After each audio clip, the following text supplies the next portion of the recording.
24 ans après le massacre des Kasika dans la chefferie de Luindi en territoire de Mwenga au sud Kivu, la communauté locale continue à exiger justice et réparation pour les familles des victimes. C'est à l'issue de cérémonies commémoratives organisées sur les lieux des crimes le 24 août.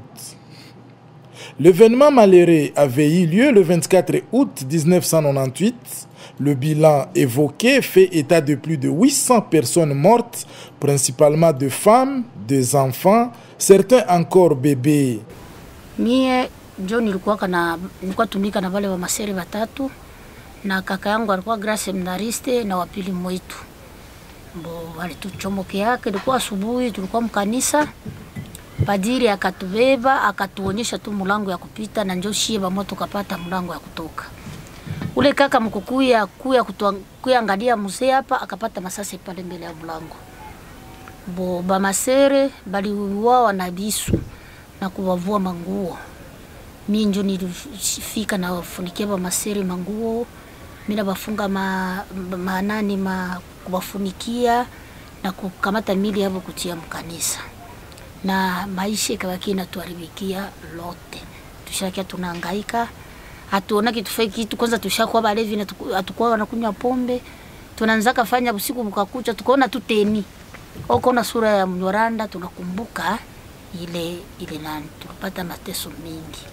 Yenea tukaisema iko ya zaidi na tunaweza fanya mchana mzima. Mimi peke niliona na macho yangu na saa masero wa mwisho alikufa nilimfunga hapa. Sikuambiliwa habari, niliona na macho. Haiko aseme nilisikia mie nilivivre vitu yote siritere na mpaka siku balibazika nilikuwa. Tunasema kama ilikuwa siku ya Mungu le 23 na 14h. Jo tuliona majeshi inatoka ngambo ingine ya kule Bukavu kwa kukimbia na kukimbia tu kubatu kwanza kubapika masasi. Bengine kukamata kulunguzwa kutupa manyumba na badalunguza ile nyumba. Maiti. Bengine balichomwa na bisu na kupasola. Batu bengine baliponyoka bakakimbia kupori. Isipokuwa kisha siku mbili ndio tutaenda kuzika sasa zile mili za wale watu walikufia pale. 48 heures biko deja mjua pale. Tuko na mashimo pale ambapo tunawaweka hamo, ziko karibu 6. Ziko karibu shimo 6 na wengine biko vrake tu hivi. Tangu hiyo wakati imekuwa na binyume gani ni maisha ya binyume nilikuya sasa sababu batu mkukimbia kule kwa walienda hakuna gisi ya kujipozisione mpori. Unasikia wa mingi walikufa. Ile mwingine ilisambarana mpaka leo. Kwa lima mashamba ilimaki tena hivi biko na ikala mu mafasi zingine zenye hakuna namna wanaweza kupata na chakula na kingine. Bengine nyumba ziliharibika hivi na wengine walifia mapore wa kupata gisi ya kurudisha. Wenyewe walikuwa na makazi ya kuzifanya sio vitu tunasema vya mlimo sababu ya ile kukimbia. Walikimbia na hawakupata namna ya kurudia. Na kwa leo maisha ya watu inakuwa namna gani? Maisha ya watu mpaka sasa sio vile natoka kusema mwingine iko wazi.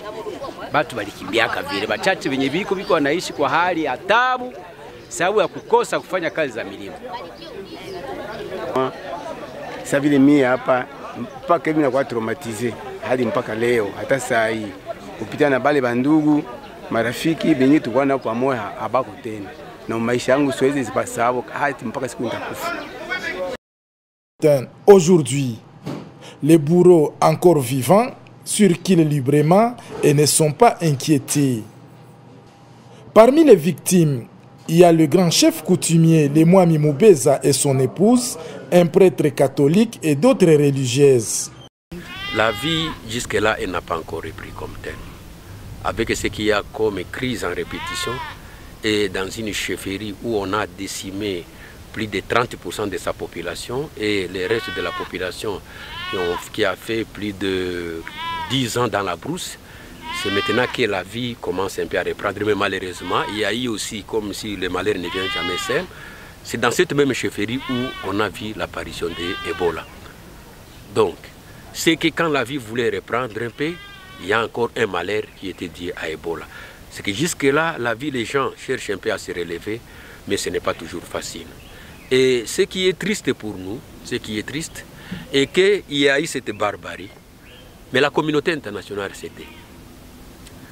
Je suis même tenté par moments, nous, les gens de Kasika, des territoires de Mwenga, nous sommes tentés par moments de dire est-ce que le territoire de Mwenga n'est pas victime de la complicité de la communauté internationale. Puisqu'on ne saura pas comprendre, les gens qui ont tué les gens à Kasika, ils continuent à vagabonder. Ils continuent à se promener et par moments, ils ont des hautes fonctions au niveau du pays. Et nous, on s'est dit, est-ce que la communauté internationale, seulement pour le Congo, seulement pour le Sud Kivu, seulement pour les territoires de Mwenga, la chefferie de Lwindi, on ne peut pas punir les gens? C'est ce qui nous rend un peu malades. Ça nourrit un peu notre colère. Et nous disons que nous n'allons pas baisser les bras. Qu'il pleuve, qu'il neige, nous continuerons à le faire. Et si eux ne le font pas, Dieu est là. Il est au-dessus de tout le monde. Et les complices, et ceux-là qui ont commis directement ces actes, Dieu ne tolère pas de telles choses. Bien qu'au niveau du pays, on est en train de leur donner des cadeaux, on donne des postes, on donne de quoi aux criminels.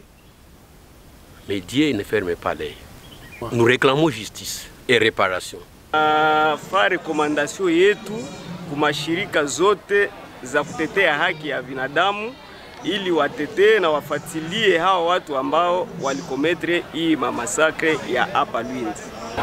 Rekomandasyon ya kwanza ya munene yenye tuko nayo ni rekomandasyon ya kuomba haki ifanyike ndanzia ku niveau provincial.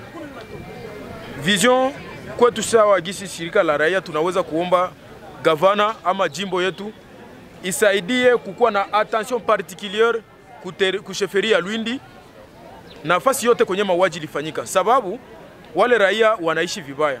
Ku niveau national wajikaze sana, korti zihukumu vikali wale waliohusika na mauaji haya, na ku niveau international waapuye mara tena rapport mapping, wafatilie wale wote waliohusika ndani ya mauaji haya, na maorganization zingine za ONU zisaidie shirika zisaidie population ya Lwindi kwa kuassiste kuma tatizo zenye biko nazo.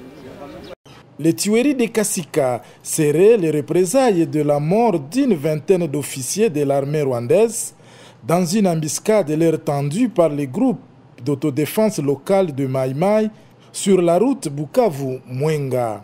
La cérémonie s'est clôturée par un match de football entre les jeunes Nyindu vivant à Bukavu et les jeunes Nyindu de Kasika. Le score était de 2-1 en faveur des jeunes Nyindu vivant à Kasika. Wow.